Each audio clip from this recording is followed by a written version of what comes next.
the organization is doing is carrying forward culture.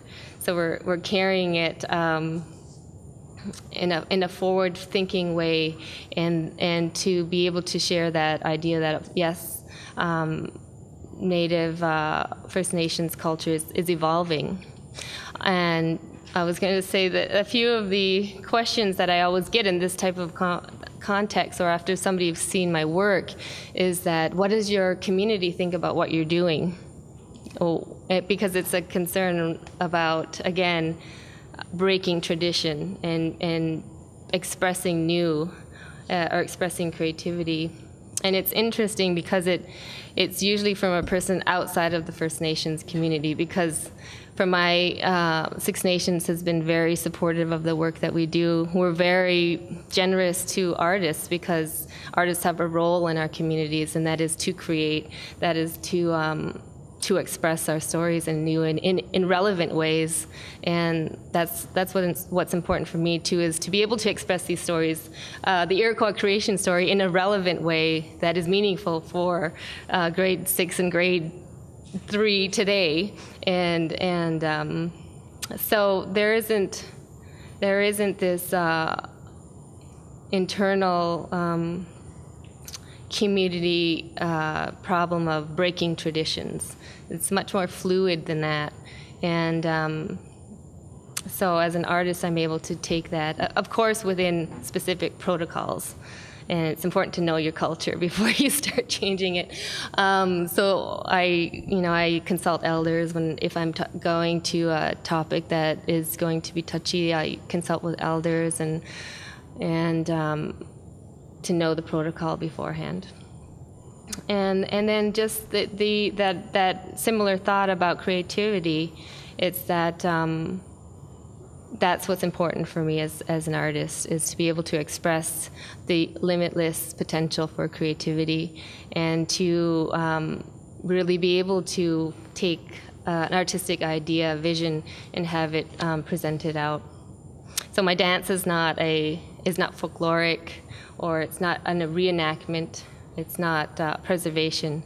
It's continuity. And for me, it's very important to communicate that, and to communicate with audiences in the context that I work, which is a concert stage. And to be able to put that work, or Native work, onto a concert stage is in itself contemporary, because we're moving into that context. So I think I did touch on some of the obstacles, and they mostly have to do with the historical inequities to funding sources, and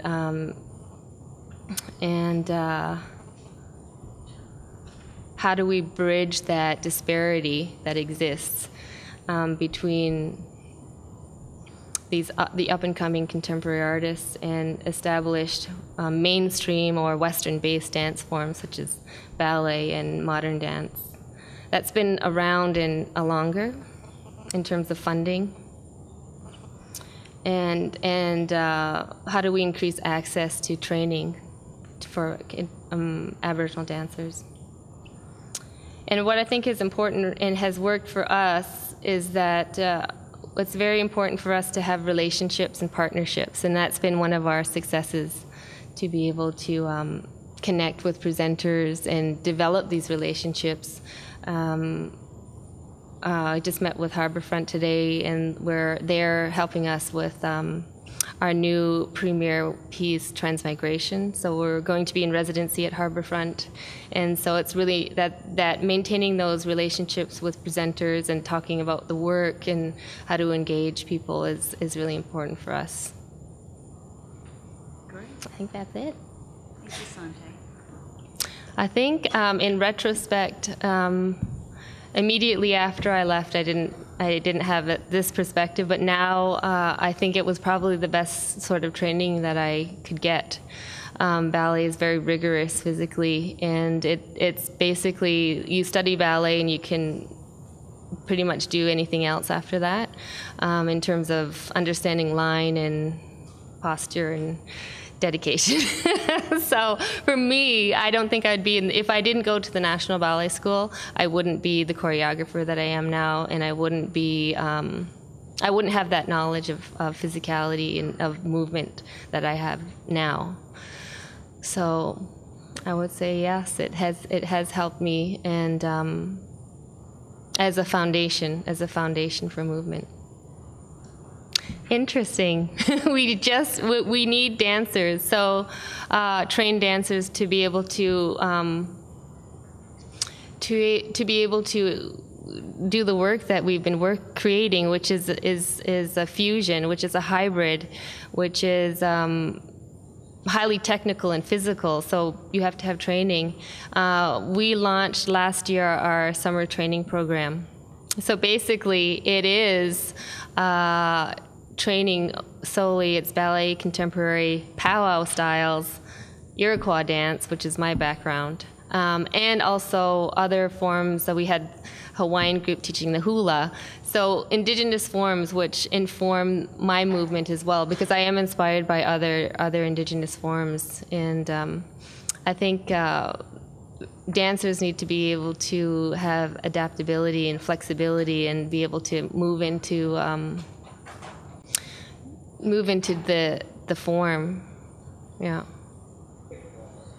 Well, it's a big thing to take it forward, because then I'd probably have to increase the program in terms of length and intensity, because as you know, you can't train a body in 3 weeks.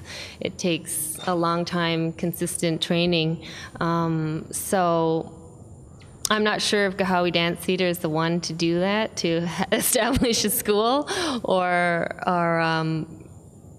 we're doing what we can do to inform our dancers and develop dancers. But down the road, I would see that, yeah, that possibility of having a school, maybe a 3-year program, people could go through, would be really important to have highly trained dancers at the end. Okay, thank you. I'm going to move